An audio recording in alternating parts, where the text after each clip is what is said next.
Mike Williams, White Label Consulting here with another tutorial. I hope you guys are having a great day. It's October 8th. Yeah, it's October 8th. We're in the middle of the month and excuse me, in the middle of the week, getting ready to go to the middle of the month. So 1 week away from October 15th. So this is Wednesday. So they call it hump day. I don't know why. Maybe it's the middle of the week, like a camel or something. Who knows? But at the end of the day, I'm going to provide another tutorial. If you run a commentary YouTube channel, I'm going to show you a couple ways in YouTube and OBS how to set this up. One of the things that you have to do is you want to make sure that your sources are set to where you can actually have control over them. One, if you do have a second monitor, it's a little easier because you can just put the actual video on a second monitor, and then you can run it that way. If you don't have a second monitor, I'm going to show you a couple of ways that you can actually do that. So actually, I'm going to show you one way. Actually, I'm going to switch over to my screen real quick. We'll turn off studio mode so you can get a better view. In this scene, I'm going to hit plus, and I'm going to add a display capture. And I'm going to just name it YouTube video or Y2 video 2. Let's call it 2 because I already got another one in here. I'm going to click OK. What it's going to ask me to do is select my screen, which is going to select my 15-inch monitor, which is right here.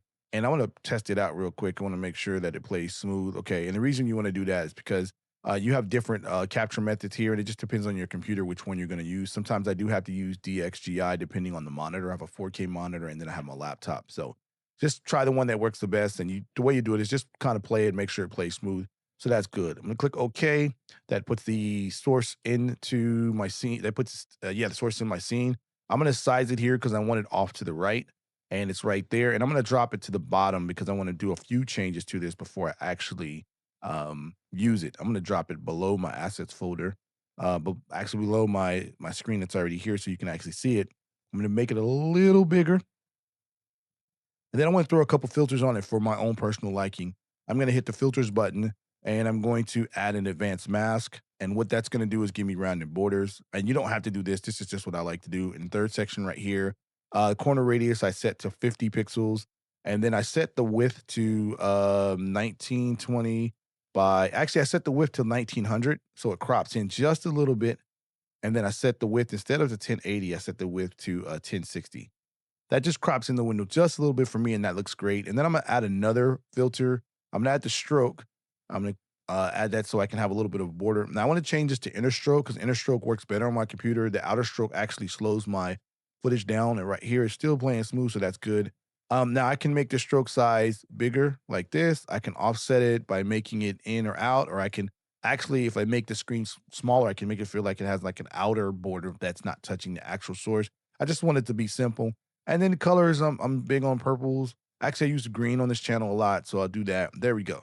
So that's set right there. I'm gonna hit close, and so now my window is set up.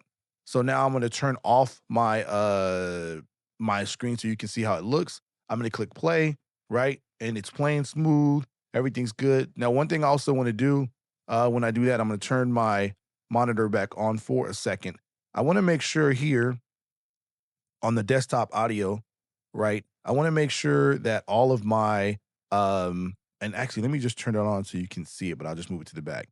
I want to make sure on my desktop audio, when I go to advanced audio properties, two things. I want to make sure that my sync offset is set to the same offset as my audio mic. So my audio mic is 150 milliseconds. So that way I don't have to shift the audio when I'm done recording. And then I want to make sure that that audio lines up from the computer the same way. So I don't have that little audio glitch where the audio's off. So when I'm talking about something and I commentate on it and I stop it, then the audio's off. It doesn't even line up with the pause and the play. So I want to make sure these are the same. I also want to make sure that my tracks are separate. So my audio track is on track 1. My desktop audio is on track 2. And that's so when I throw this into CapCut or Premiere or DaVinci, the tracks are separated 1. And then I'm able to, excuse me, I'm able to actually, if the track is too low, turn it up. Track is too high, turn it down. I usually have it a little lower than I need it, so I can concentrate and I have the sound coming through my headphones. So that's set. Bam. So now I'm going to turn off my screen that you see. And if I just commentate on the channel, I'm going to turn the audio on so you can hear it because I have it muted. Not supposed to upgrade right away anyway. So I can stop and say, hey, there's a picture in the background here on the channel. And because I'm using capture mouse, I can actually mouse over that on my second monitor and see that. I can push play again. It's supposed to let the devs get everything worked out. And also I can move to different points in the video. So this is a different point right here. Play. Change the way plugin. And that's way number one to set up your commentary channel.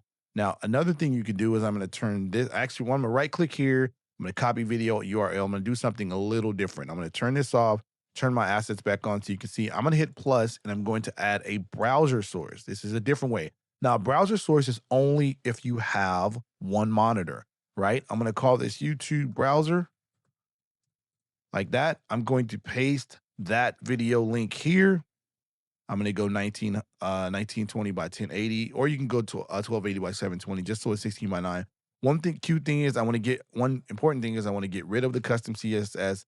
I want to actually control the audio via OBS so that another audio level pops up. Okay.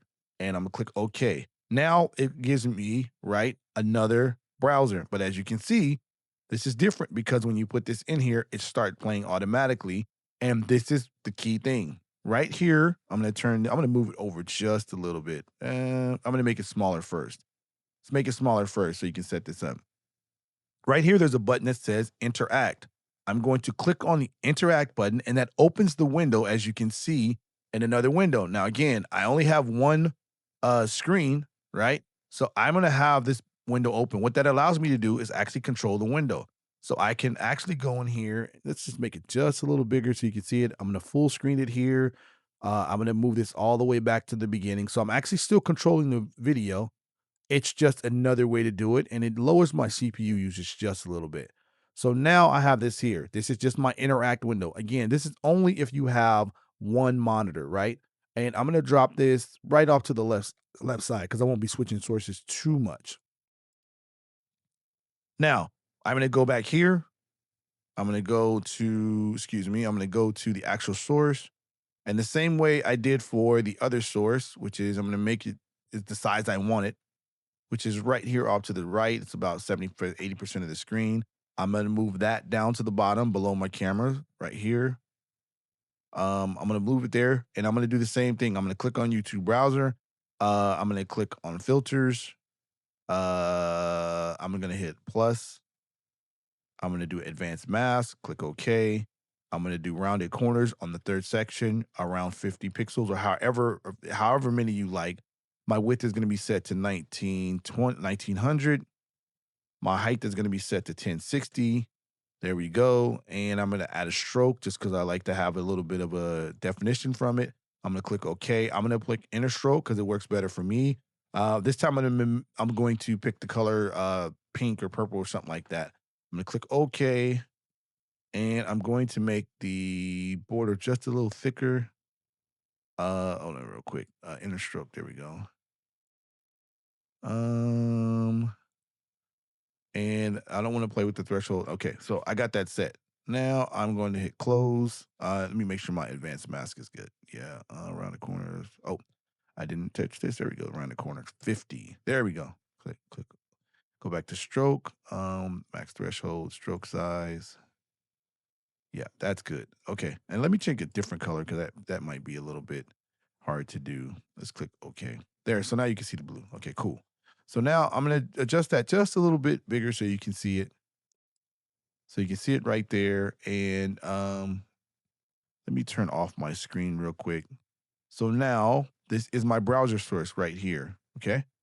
And actually, I want to go into browser source. I think I turned the max offset too much. Stroke. There we go. I'm sorry. I had the max offset, which makes the actual border come inside of the source. So I want to do that. So we're going to do that advanced mask and close. There we go. So now we're good. And so now when I click on this video over here, it plays just like that.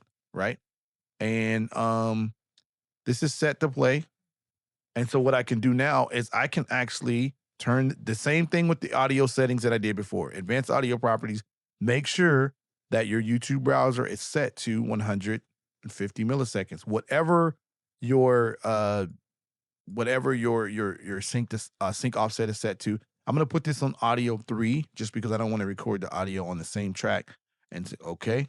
So now when I play this, the audio is going to actually, let Then me turn the audio was that on. some of my older You plugins should be would hearing not the work. audio now. And I had to uninstall And a whole what bunch of happens plugins. I is don't if know I what need to happened stop with it, it, but bam, I need to start it, when I was reading stop it. the And if I minimize it, and notice I have the, and I don't know if you know, but you can't see it, but I still have the interact YouTube window open. You just can't see it because it's not on my canvas to record. Right now, I just have to set up two sources, my YouTube browser, and then I have to set up my camera. So that's it. So the reason I'm doing the interact button with the browser source is that's just in case you don't have a second monitor. Some people only have a laptop. So there's two ways you can do this. I'll turn this off again and show you. You can do a actual browser source, right, which is the actual YouTube link, or you can do a display capture. Display capture works if you have a second or third monitor. Like me, I have 4 monitors set up in here where I can just move videos where I need to do. That's good if you are only going to do one video, or if you have a lineup of videos that you want to do because you have the tabs already open and you can just switch back and forth. Particularly if you're only doing one video and you only have one screen, I think browser source works better. I think the interact button is gold because with the browser button on, and I'll turn this off again. Let me turn this one off, and it's still, you're still able to control the the video, change and you're log still able on it. to, you can They hear said the they made a whole audio. bunch of And if you make improvements the window to bigger, you still can scroll back and forth through the video as I need to. I still maybe can mute coming. the video, so I turn the audio off, and I'm still able to have full function and control over this. So those are just two ways that you can actually set up a YouTube talking channel or you're doing commentary. And I say just play with them both, see which one works for you. I do use both of them. It just depends on the. I use a lot of display capture only because I may be opening up an internet window and then I have the ability to go through several different links, or if I'm doing product reviews or something like that. So this is Mike Williams. That's your recording today. Hopefully, it helps fix your live stream. Need any help next 30 days, 22 days left, give me a call. Uh, Comment below and I'll get in contact with you. God bless. Have a great day.